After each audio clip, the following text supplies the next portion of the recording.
if this had been a 5-player game, that would have been the first opportunity to start counting votes for ambassadors. As you can see, we are nowhere near ready to start counting votes. We don't have a yes vote from any ambassador, so it is not the right time. Fortunately, this is only a 2-player game, so based on this, it is in year 8 when we start to count votes. All right. In the last round, the zoologist went first and the philanthropist went second, which means now the philanthropist is going to go first. Place their turn marker here, take their actions, which means we will look for the purple dice of the philanthropist over here in the action zone, retrieve them, and we're going to go ahead and roll them right away. And wow, we've got a 4, a 5, and a 6. Some really high rolling going on right now for the philanthropist, which is kind of fitting, I guess, because he is a high roller, a high finance guy. All right, so what does he want to do?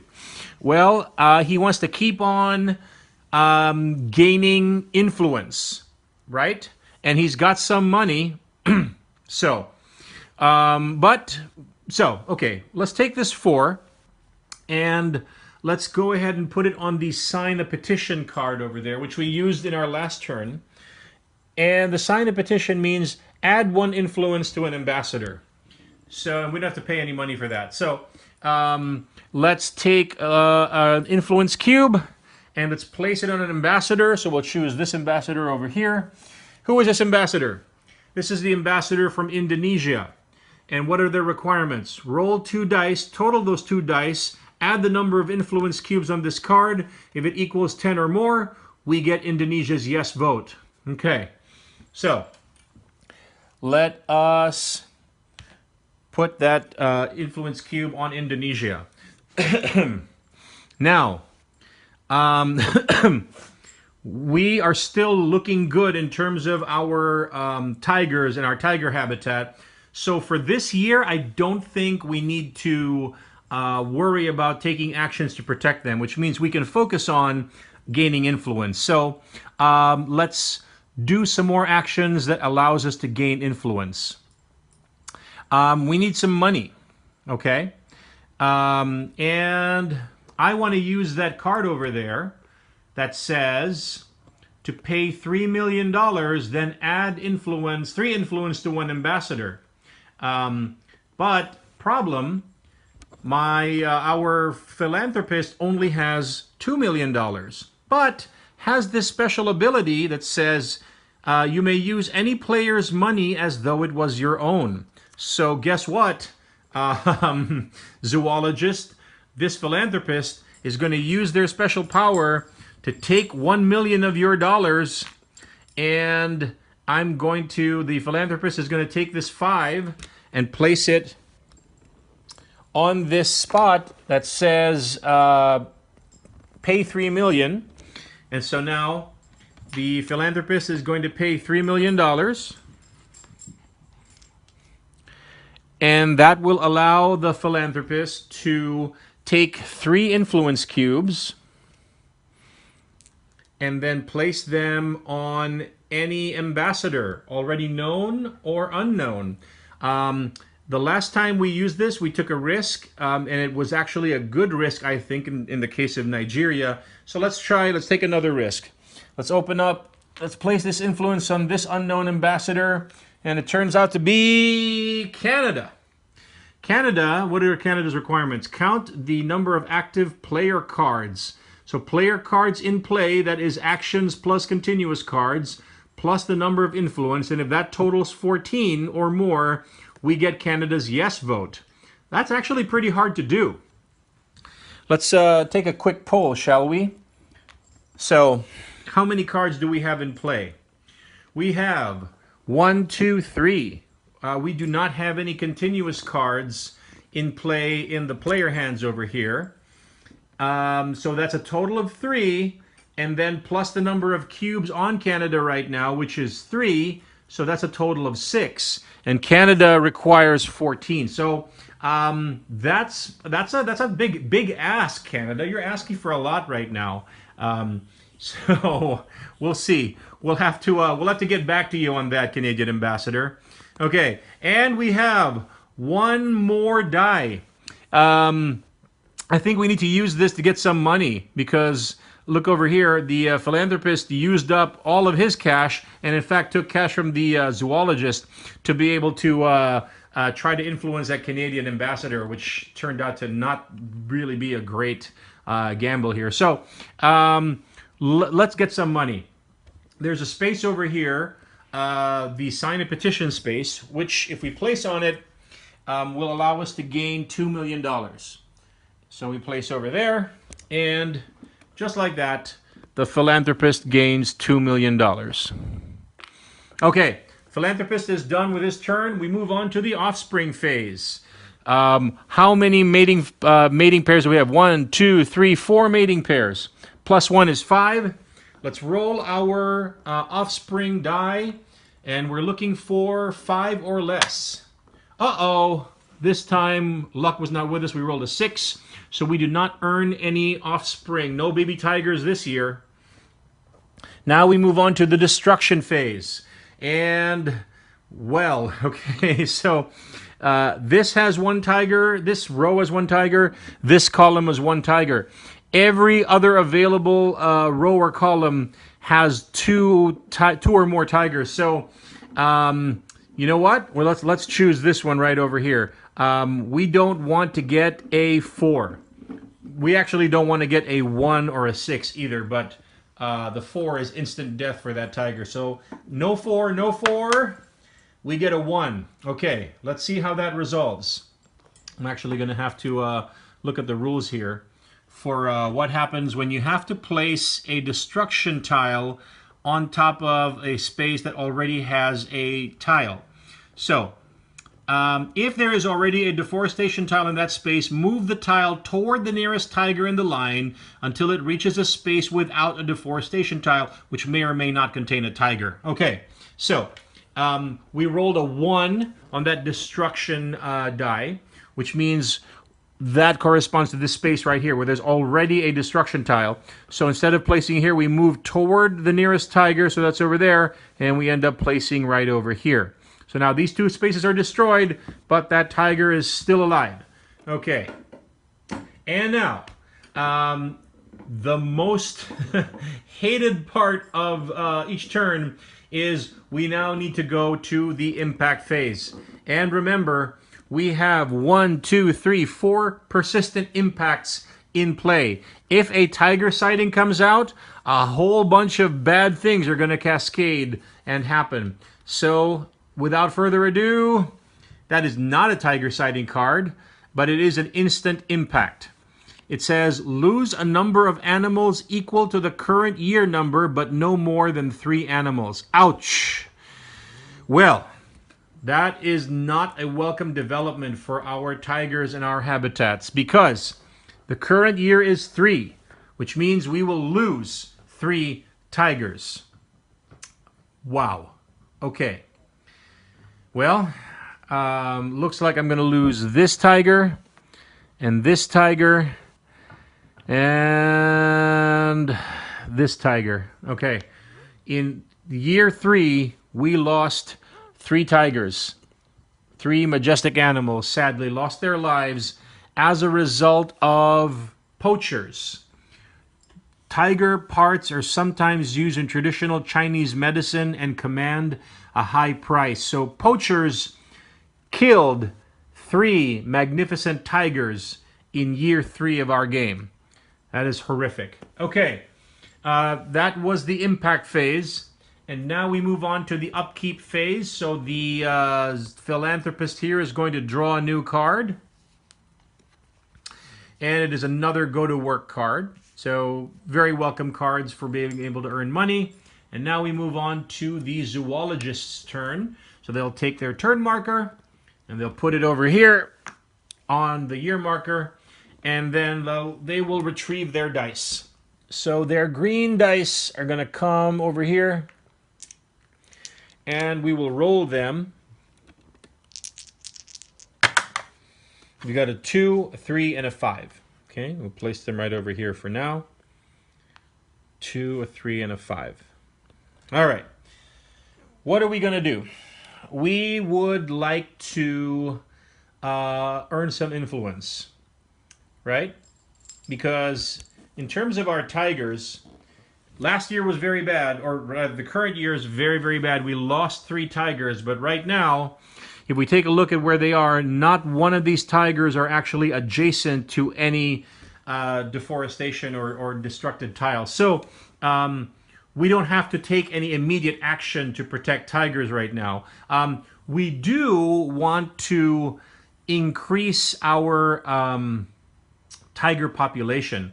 So that might be a time to be able to use the zoologist special ability, which is once per turn you may remove 1 influence from an ambassador to add 1 animal to an empty space adjacent to a mating pair. I think that is the right thing to do. And that's actually not going to use up any of our action dice. So, but it will we'll have to sacrifice a influence cube already on an ambassador. And I think I have just the thing. It's going to be very, very difficult to satisfy Canada's requirements. They're very high. So I'm going to take 1 influence cube from Canada, return that to the supply, and that's going to allow us to restore 1 tiger to the habitat adjacent to a mating pair. So I'm going to place that tiger. I don't want to place it there. I'm going to place a tiger right over here. Okay. So using the zoologist special ability, we added a tiger to our habitat. Now, what else do we want to do? Well, we still want to keep on adding some influence here. So I'm going to take this 5 and I'm going to place it on this action over here, which says to add 1 influence to 1 ambassador. Now, which ambassador are we going to add to? We could add to an ambassador who is already exposed, but we do have 1 black back ambassador that's not exposed yet, so I'm going to place here. And that turns out to be the ambassador to Germany. So what is the German requirements? The German says roll 2 dice and then choose the greater die result plus the influence cubes on this card. And if that equals to 8 or more, we get Germany's vote. So, Germany now has 1 influence cube. So, if we take a quick straw poll of the ambassadors who are in play and exposed, Germany, Indonesia, and Nigeria are all ambassadors who we could potentially get their yes vote with a roll of the dice, a game of chance. France, we can get their yes vote if we have a lot of persistent impacts in play, which we currently do. That's not a good place to be, but we can get their vote. So potentially, we have a chance to be able to get 1, 2, 3, 4 votes already. I'm going to say that, you know what, Canada's a long shot because what they're asking for is so high. So I'm feeling that it's not really a great thing to be. I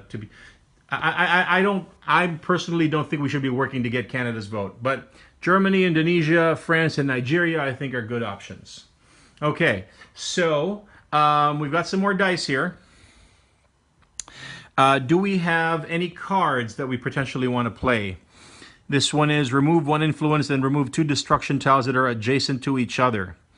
That is actually a very interesting card to play because we do have a pair of cards, destruction cards that are adjacent to each other. So you know what? I think I'm going to do that. So I need to play a card. So I'm going to take this 2, place it on this. So you guys didn't see it; it wasn't on camera. I'm putting this 2 on this plan card, which will allow me to play 1 card. And the card I'm going to play is this protest.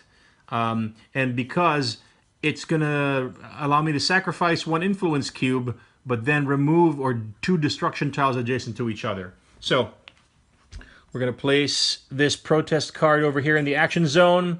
We're going to take this 3 die, and we're going to activate this action.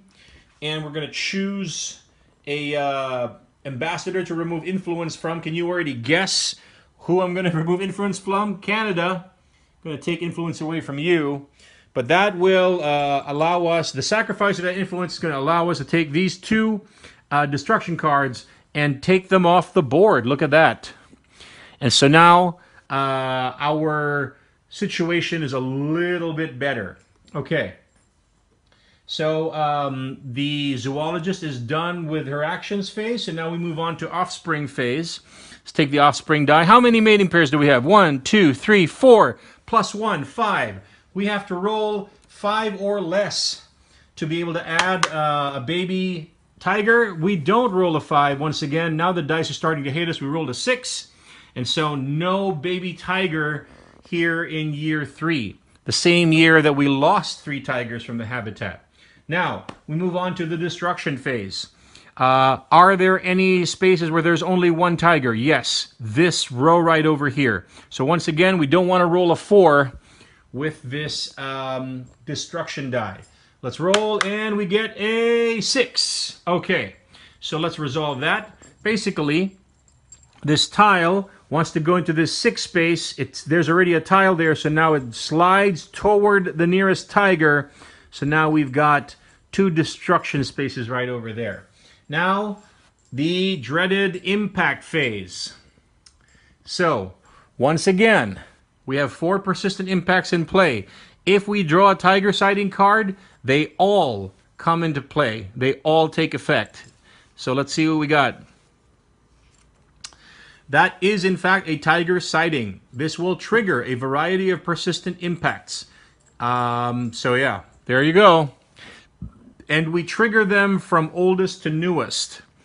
So for the oldest persistent impact, the one on the bottom, is a government upheaval. When a tiger sighting card enters play, remove 1 influence from 1 ambassador.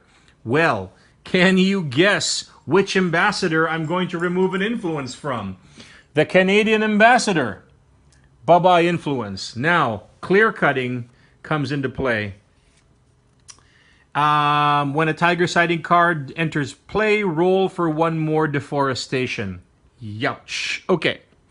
So, I'm still going to choose this row over here because it is the only row that has only 1 tiger. So that is the least risk. I don't want a 4, 5, or 6. I got a 1. Okay. So we will put a destruction tile in the 1 spot over here. Let's resolve the 3rd persistent impact, clear cutting. When a tiger sighting enters play, roll for 1 more deforestation. So same deal. Still sticking to... you know what? I'm going to take a risk with this column over here instead. So I don't want a 2. If I get a 2, I will lose 2 tigers. So I don't want that. So let's see. Let's roll. No 2s. We got a 1. Okay. So we will place a deforestation tile or a destruction tile over here. Okay. And we still have 1 more persistent impact to resolve. This is a fragmentation. When a tiger sighting enters play, lose 1 animal adjacent to a deforestation tile. Well, we were trying very hard to protect this tiger, but this is the only tiger. Well, we could lose a tiger. This is also adjacent to a deforestation tile, so we could lose this tiger, or we could lose a tiger from here, but that would deprive us of a mating pair. So, sadly, this tiger is going to have to go. And now this means, wow, in year 3, we actually lost 4 tigers from our habitat. Okay, and that completes the resolution of the current impact phase. So now, upkeep phase, we draw a new action card. So the zoologist will draw a new action card. What is that card? It is a signed petition. Add 1 influence to an ambassador. Okay.